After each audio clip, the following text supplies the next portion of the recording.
a world-renowned thought leader in DevOps and IT service management and a published author of 7 books and many articles, our keynote DevOps practitioner, who is based out of Wellington in New Zealand, has a superpower of donning many hats such as independent management consultant, coach, trainer, and commentator. He is an acknowledged contributor of many ITIL books such as 2011 Service Strategy book, ITIL 4 High Velocity IT, the Phoenix Project, and the DevOps Handbook, and is also a lead author of the ITSM digital framework.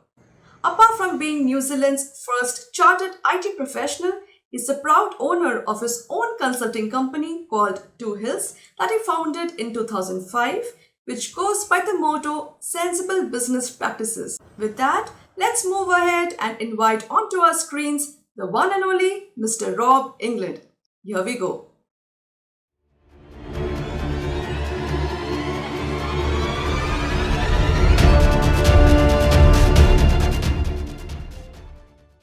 Thank you, and hello everybody. My pleasure to be here today to talk to you. What I want to cover today is an idea that I find very exciting as somebody who's worked in the domains of service management and DevOps and management practice. And so my theme for today is called Crossing the Streams, which some of you will recognize. I'll explain the analogy in just a minute. So there are 3 streams of energy that we want to tap into, and I see them meeting. I'm Rob England, and I've been active in the DevOps and service management communities for a long time, 15 years or decades, 20 years in the case of the service management community. So I was a contributor to ITIL version 3, to the service strategy book by David Cannon, and I was a small contributor to the ITIL version 4, the recent high velocity IT book by Mark Smalley and his authors, both of which are excellent books, not related to my contribution, of course. And I'm one of the lead authors of Verism, which is a service management framework for digital product. And I'm proud to have contributed to that. I was a reviewer to the Phoenix Project, which some of you will know is the most famous of the DevOps books. And it's one of the biggest selling IT books of all time, as a matter of fact. I know it's beyond 500,000 copies and still going. That's an excellent read. And so I know Gene a little bit, and so I was one of the reviewers of that. And I was also a small contributor to the DevOps Handbook, which came after that. I didn't have a part in the Unicorn Project, which is the sequel to the Phoenix Project. Then Gene Kim runs the DevOps Enterprise Summit Conference, which when I heard that was happening, I went to the very first of those, and I went to 7 of them in all, I think, the last few with my partner, Dr. Cherry Vu, and we presented at several of those. And that was an enormous source of IP for me in learning about the DevOps domain, very rich source of learning. And we did eventually stop going to those, but after 7 or I think, and just before COVID stopped them from being a live event. But that was a wonderful thing for growing my own DevOps capabilities. I'm involved in local activities. I'm based in Wellington, New Zealand, so I'm one of the co-organizers of the Wellington DevOps group on Meetup, and I founded the Business Agility Meetup in Wellington. I got a bit ill, and a committee actually got that up and rolling for us, which was wonderful. And Dr. Vu and I started the Business Agility meetup in Vietnam as well. And I'm a certified trainer for the DevOps Institute in DevOps Foundation and certified Agile Service Manager and DevOps Test Engineering. And I've delivered a large number of courses in that space, as well as the Phoenix Project game and Mars Lander and a number of other simulation games. And I was not quite a founder of the ITSMF in New Zealand. I think I went along to the second meeting. I was the newsletter editor for years and been involved in every conference just about of the ITSMF New Zealand, also a number of the ITSMF Australia conferences and other events around the world I've been a speaker at. And the Pink Elephant at the bottom, I went to 11 of the Pink Elephant service management conferences in the USA as a speaker and an organizer of think tanks and other activities and that. So, and of course, some of you will be aware that I had a blog, the IT Skeptic, which was modestly successful for 14 years, and I retired him at the end of last year. So the IT Skeptic is, I'm sad to say, no more. But the blogs are still archived online. You can still find the content out there, and I link to it occasionally when it's relevant to what I'm doing. So I've had a lot to do with service management since the 1990s and DevOps since it was a word in 2009. I really got active in DevOps in 2012, which is still a long time ago in this space. So let me kick off by defining one of the streams that I want to bring together, and that is DevOps. And DevOps is whatever you say it is. There is no formal definition of DevOps at all. And so one of the definitions I like to use is that DevOps is agile delivery of software. So if we look at the value stream, which is from the business requires something to we deploy that into production, which is one of the 4 essential value streams of the IT for IT framework, which I find very useful. But it's one of the core value streams of IT. And if we look at that value stream, then when Agile first came along, in many organizations, it did a lot to expand the pipe and integrate design and build and increase their bandwidth and accelerate our ability to get work through that part of the value stream. But in a number of organizations, it didn't show up in production any faster. And that was puzzling. And the reason for that was because of the continuing cadence mismatch, if you like, between the way that the design and build part of the organization was working and how the deploy and run part of the organization was working. And that wasn't addressed in a lot of organizations.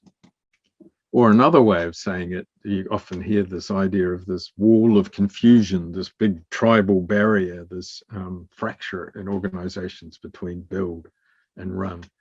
And what I used to call the dead cat syndrome, that, you know, that code that's produced in the design and build phase gets thrown over the wall to production like an unwelcome dead cat over your back fence. So a bunch of people puzzled over this problem and realized that it primarily triggered by a presentation from Flickr at the Velocity conference in about 2007 or 8, something, John Allspaw. And a bunch of people started thinking about how these unicorn organizations in Silicon Valley were doing this incredible stuff that didn't look at all like this, that was releasing daily or hourly and scaling in incredible levels and doing stuff that was indistinguishable from magic. And realizing that the obvious, realizing that this was the problem, that if you apply the theory of constraints and understand the constraint has now moved, design and build is rocking and is pumping the work through, but in lots of organizations that are not unicorns, lots of organizations that haven't built this stuff from scratch, lots of organizations that are legacy, if you like, that are horses rather than unicorns. In those organizations, the constraint has moved, and the constraint is now the deploy, the accept and deploy in the pipeline. And so hence dev and ops need to come together. And Patrick Dubois kicked off the first DevOps days in Belgium in 2009 and coined the phrase DevOps. And the whole movement was born from that point. And so DevOps is about taking a holistic, systemic view of the entire value stream, not just the build phase, and understanding that build and run has to be approached systemically. And it's the system, stupid, that we need to have all parts of the system working collaboratively and at maximum bandwidth.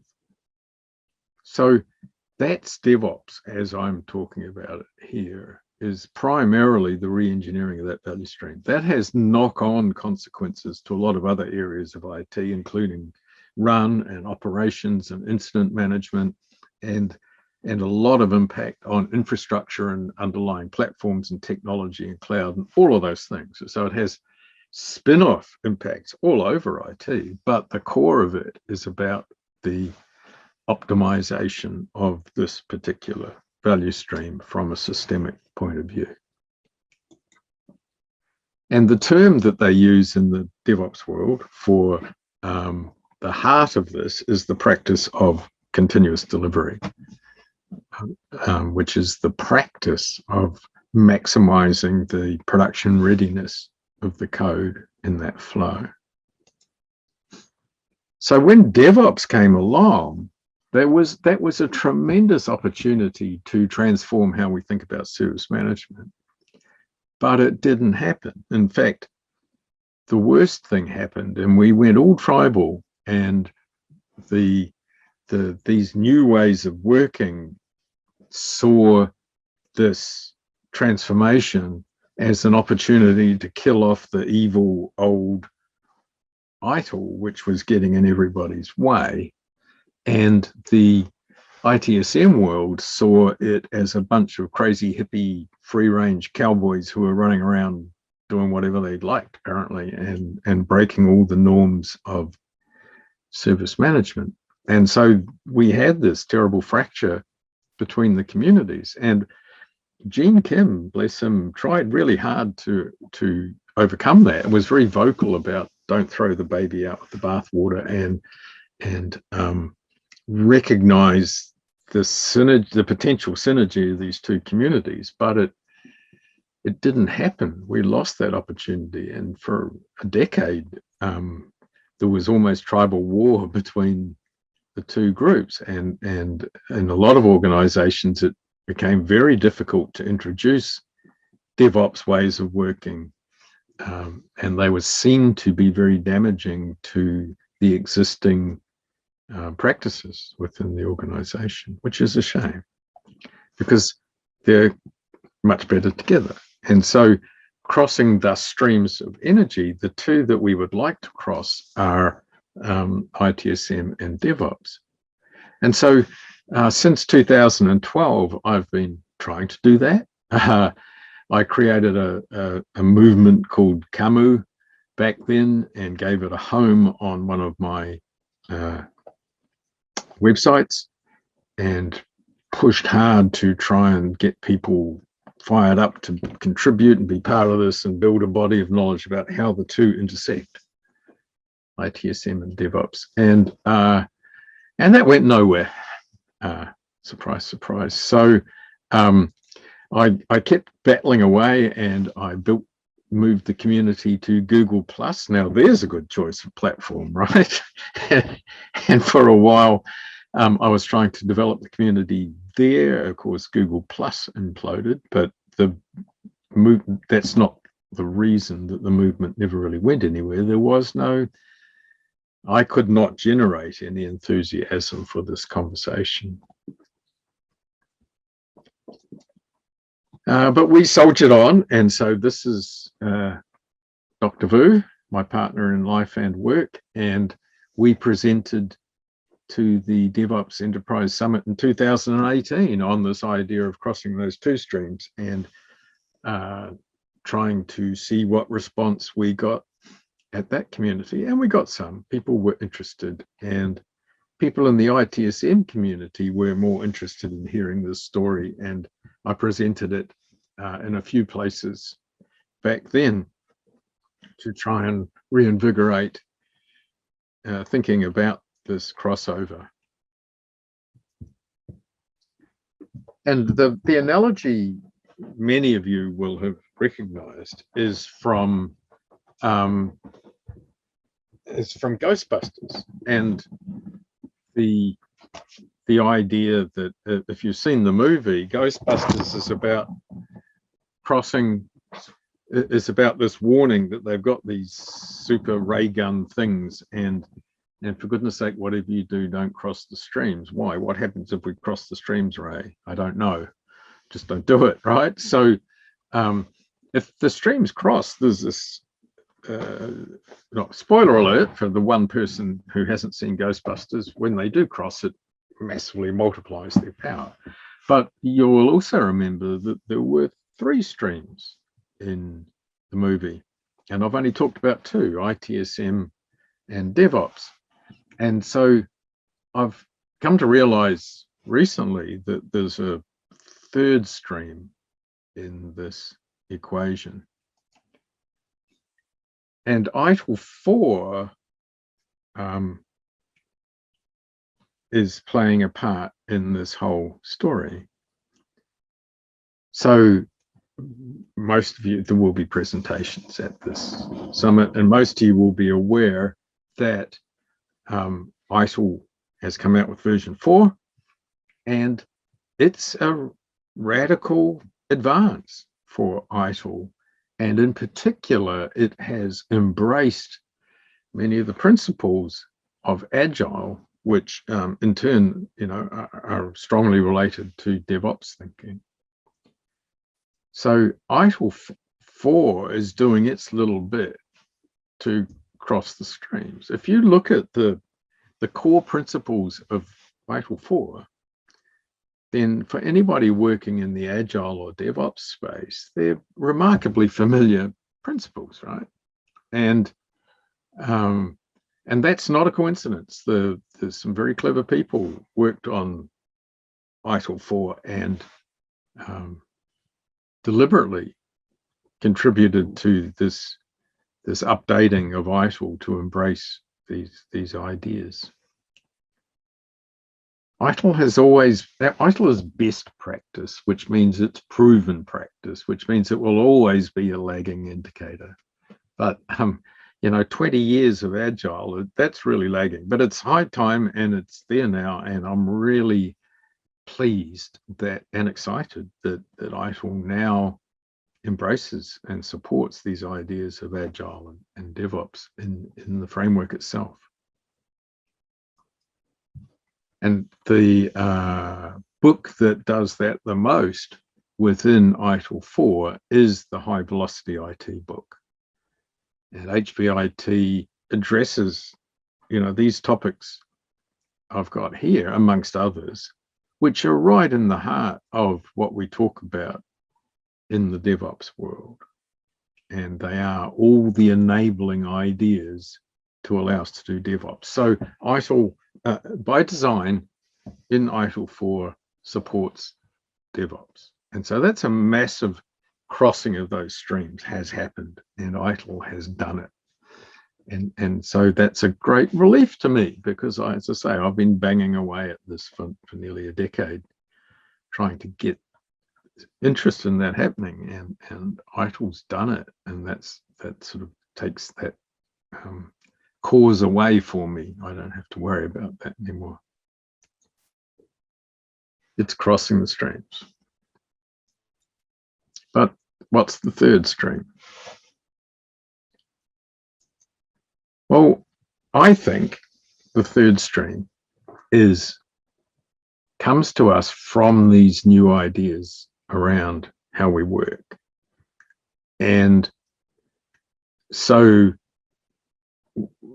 Cherry and I work in this domain primarily these days. I'm still doing DevOps consulting, but our thinking and our working and our writing is all around new ways of working and managing, and these new ideas of work. And they're not necessarily new in the sense of chronologically new. They've been around for a long time, many of them, 100 years, some of them. But what's new is their resurgence of interest and their synthesis together and their movement around the world. And they're driven by, that resurgence is driven by a couple of things. One of them is the exponential increase in the rate of change of the world, right? Just everything's happening faster and faster and faster and faster. And that means that our old approximations of the world that pretended that it was simple and linear and predictable and brought us things like conventional project management and ITILs 1, 2, and 3, that was always an approximation, but now the rate of change of the world is such that it shows that approximation up. And what got you here won't get you there. That just doesn't work anymore. And we're starting to understand complexity thinking and realize that the world is actually volatile, uncertain, complex, and ambiguous, VUCA. And that however we think about work, it has to accommodate that reality, that change is now the constant. Change is not a thing that happens episodically, as a transaction. Change is not a transaction. Change is a state that we live in permanently all the time. And our ways of working have to align to that. So we're drawing on ideas old and new to come up with new thinking about how do we work. In order that we can be faster, safer, better, happier, which is a mangled reference to Jonathan Smart, who's written a book called Better, Faster, Safer, Happier. I can never remember the order, but it's an excellent book. He was at Barclays and was there, head of transformation there, and I forget the exact title, and brewed these ideas, presented them at the DevOps Enterprise Summit, and has now encoded them in a book and a framework of thinking, which I commend to you. So when Cherry and I were thinking about this, I went looking for a phrase like faster, safer, better, happier, better, sooner, safer, happier. I went looking for a phrase like that would encapsulate what are the new ways of working? What's the label? What do we call it? And most people call it Agile, but that's asking way too much of that poor little word.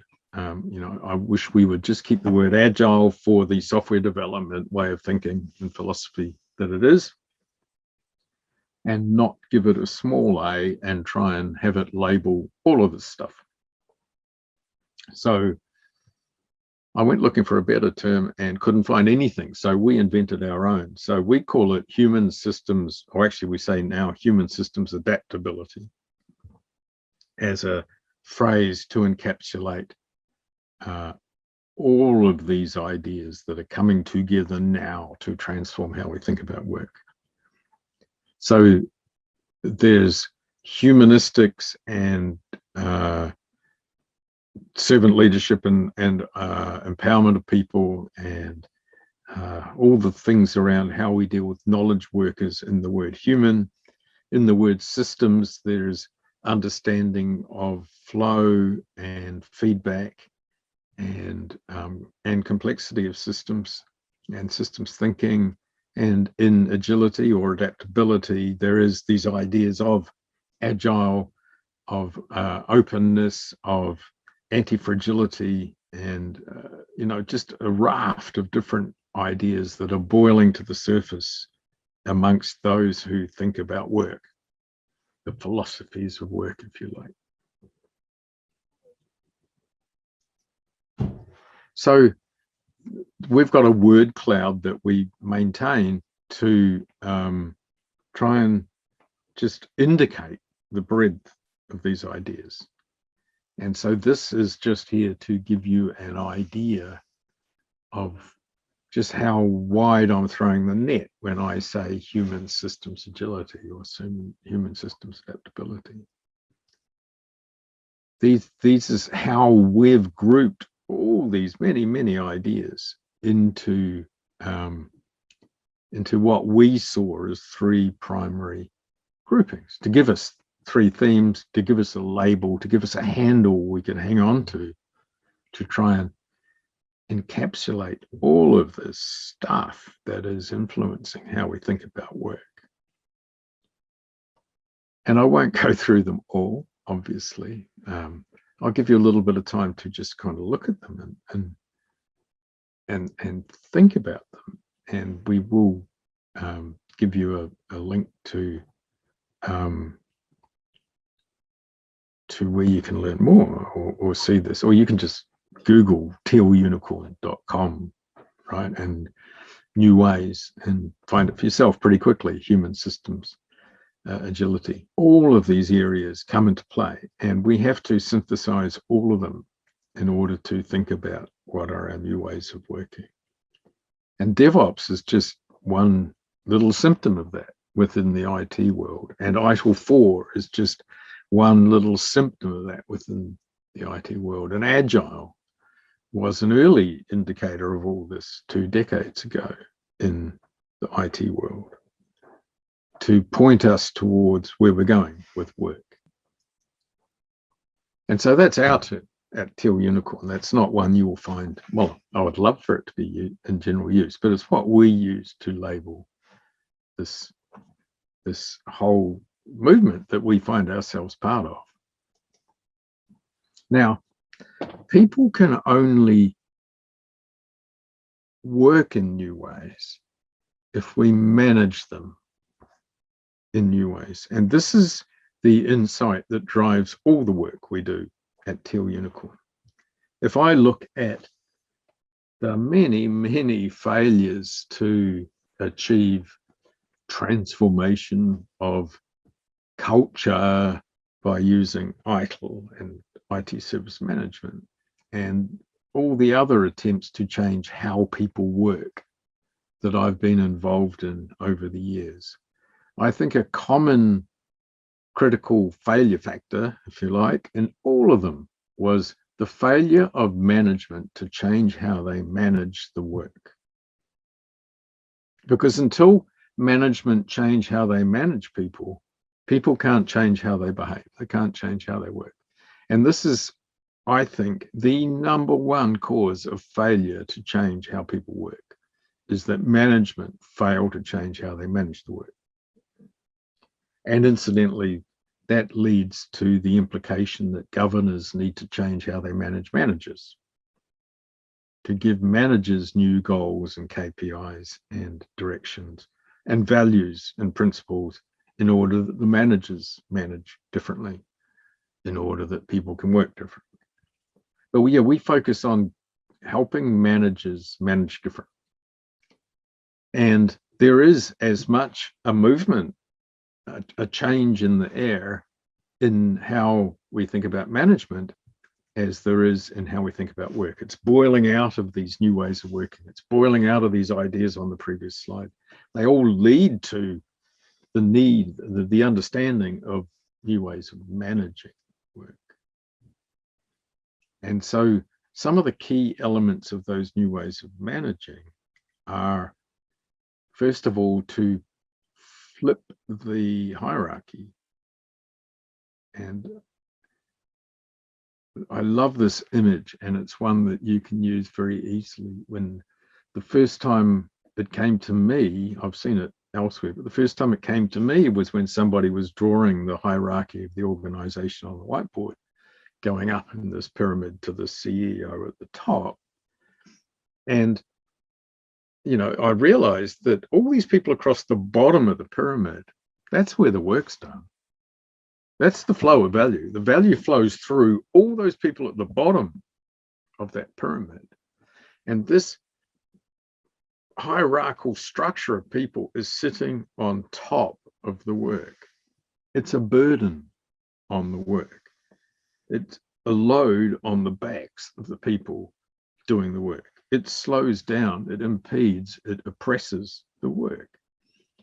And so I got up and I rubbed this hierarchy off, and I started drawing it under all the groups of people doing the work, down to the CEO, and said, the hierarchy exists as an upside down pyramid, as a tree, as a foundation that holds up the work. It supports the value stream. It supports the people doing the actual value work, delivering the value to the customers.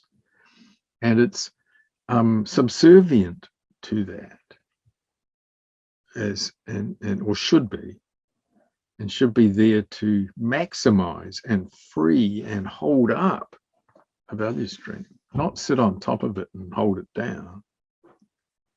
And so that shift in thinking is easily illustrated as the inverted hierarchy, and is a very powerful way of thinking about the new ways of managing that we must have in order to enable these new ways of working.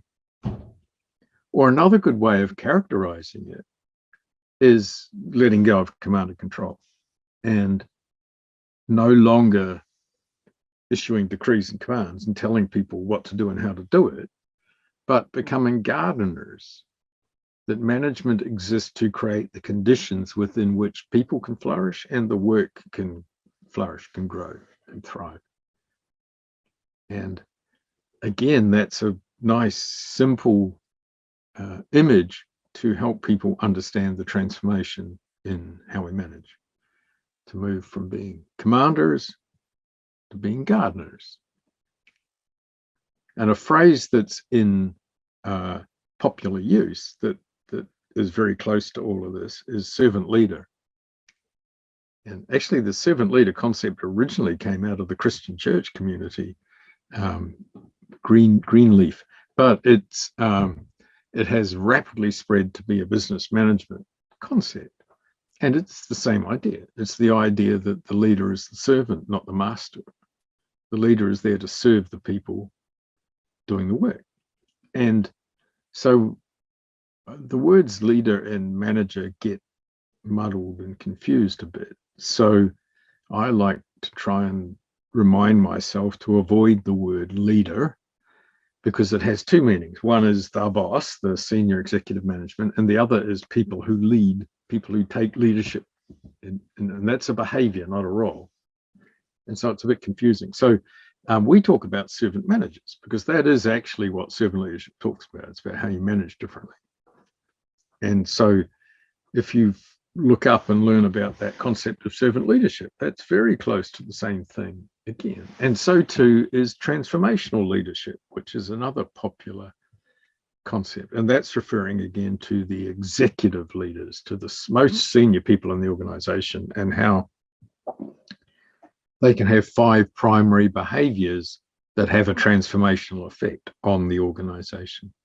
And the DevOps community are very keen on that idea of transformational leadership for the top executives of the organization. So that's another idea that you can follow, track down and dig into to understand some of what these new ways of managing are about.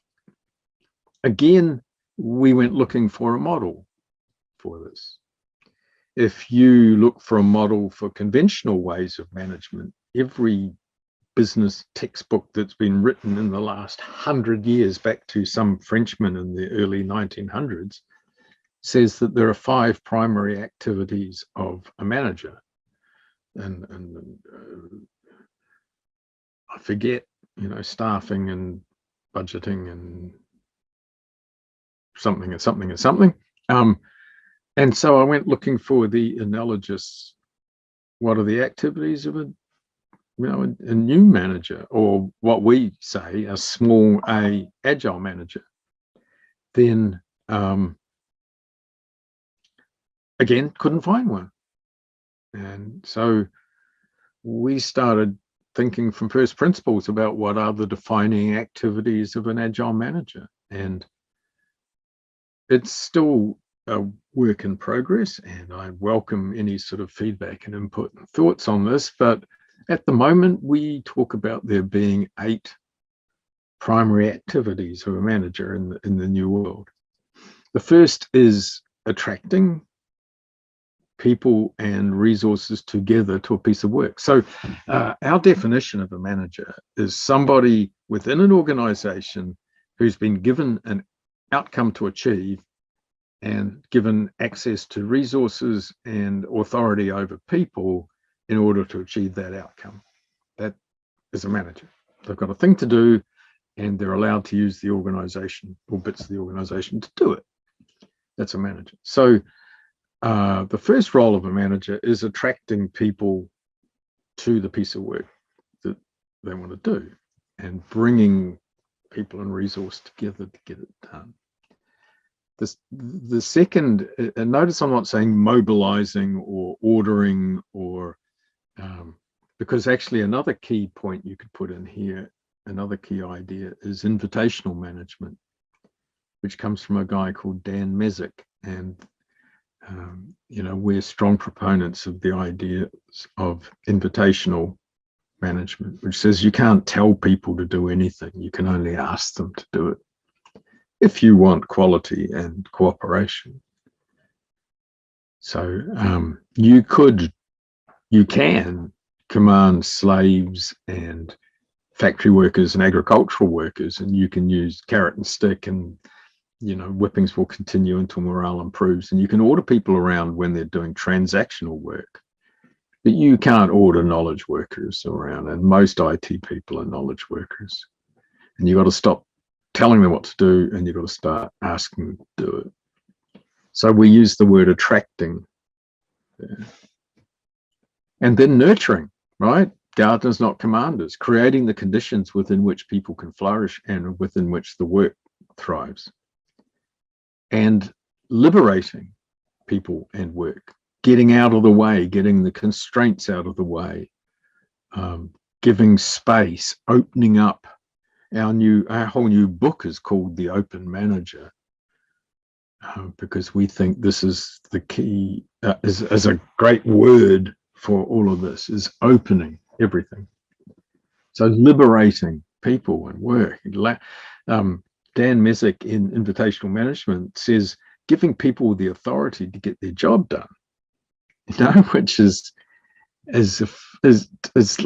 laughable that we, but that's what people want. Please, can I just have permission to do my job?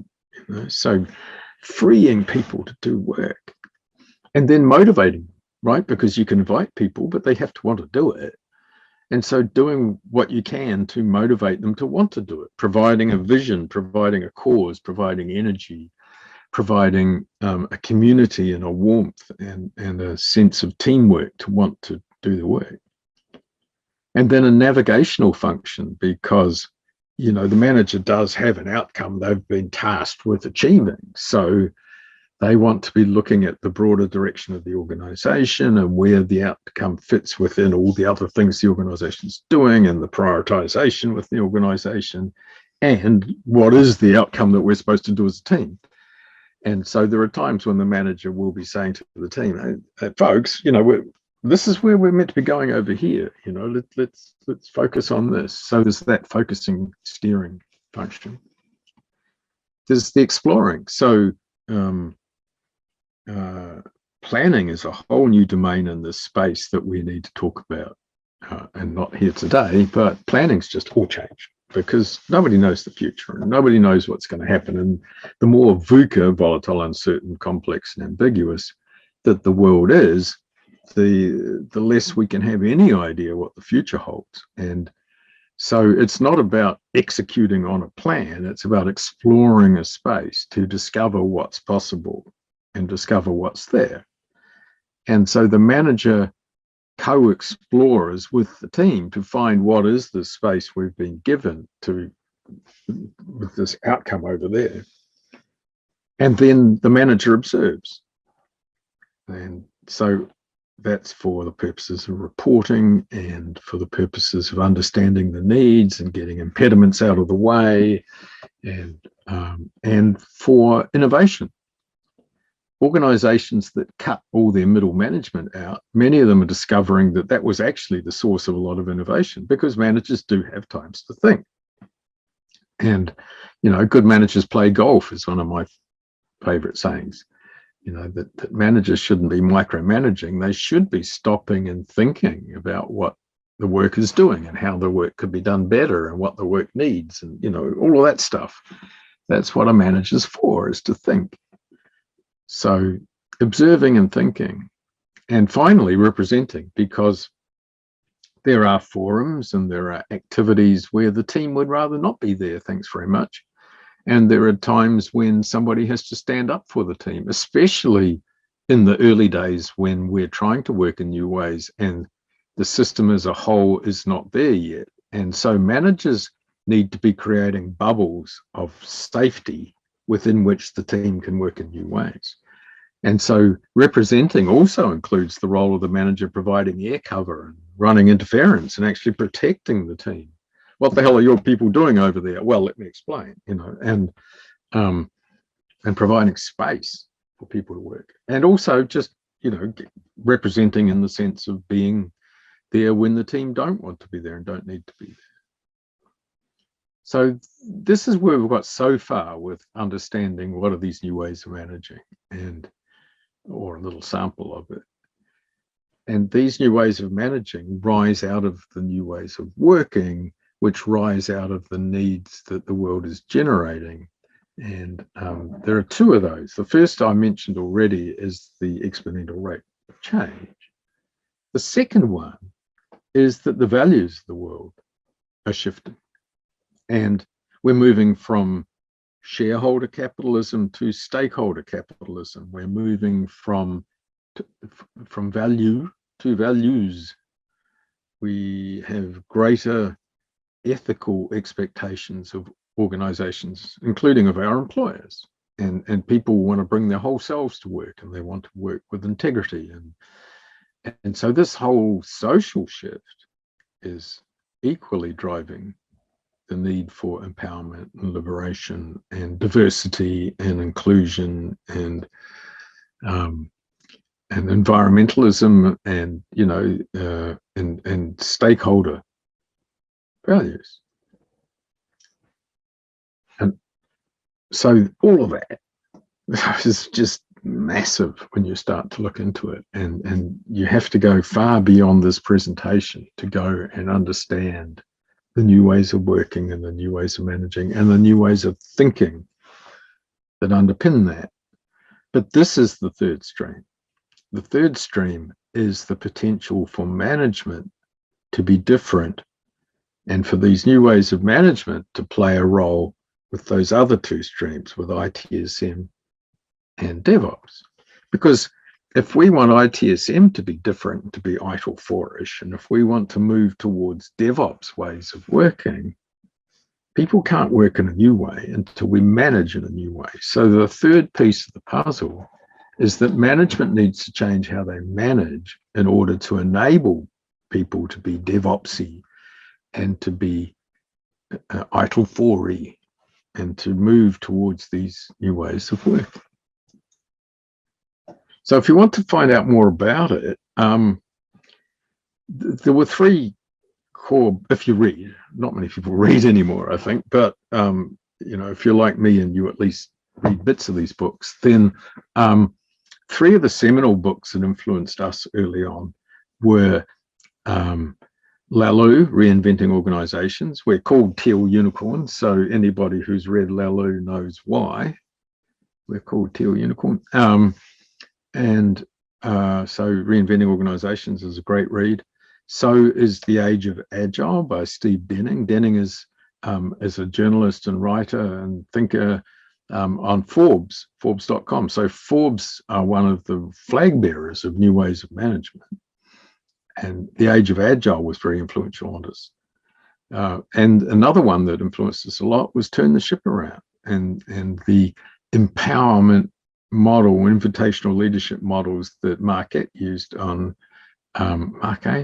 used on the submarines.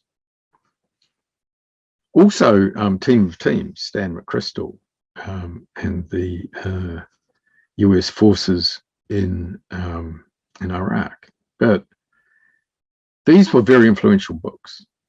And then they've been sort of supplanted in my favorites list by a new one, Brave New Work by Aaron Dignan, which is now my favorite book for people to understand these ideas of new ways of working and managing. So if you want an introductory book, that's my recommendation at the moment. And then along came Humanocracy, just within the last year or so, from Gary Hamel, a well-known business writer. And this isn't necessarily about all the new ways of working and managing, but it's the heart of it. It's about, he says, the thing that kills us, the evil in our work, is bureaucracy. And that's the root of all evil in work. And humanocracy is the opposite. And we need to move towards humanocracy. So for understanding the humanistics and the ethics, this is the book. This is right at the heart of people and culture. And again, it's a fantastic book. And then we wrote a book. So if you would, once you've read those ones, you might then like to have a look at the Small A Agile Manager, where we've captured everything that we've learned in this domain and that we've applied in our own experience with our consulting work in New Zealand and Vietnam, which is well rated on all good Amazons. So you've got three streams that come together.